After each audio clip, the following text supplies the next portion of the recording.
প্রায় 2 বছর পর মামাবাড়ি গেলাম। আমার মামাবাড়ি কামারপুকুর। বাবা মা বৌদি ভাইপো বাচ্চাদের নিয়ে বেরিয়ে পড়েছি। গরম, আমি জানলার ধারে বসেছি।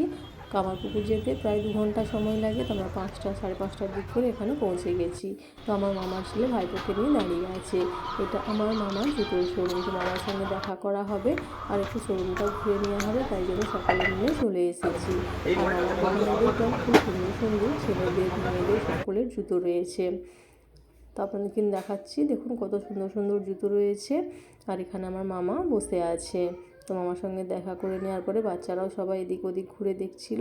তারপরে আমরা একটু বাইরে যেয়ে ফুচকা খেয়ে নেবো। ফুচকা খেয়ে নেওয়ার পরে আমরা আবার টোটো করে মামাবাড়ি যাব। মামাবাড়ি যেতে আর 10 মিনিট সময় লাগবে। তো এখান থেকেই মামাবাড়ি যেতে যেতে সন্ধ্যা হয়ে গেল। তারপরে বাড়িতে এসে দেখুন ভাইপো বাবা মিলে বসে আছে। আর আমার দাদু কিন্তু খুব সুন্দর গান গায়। আমার দাদু গান গায়।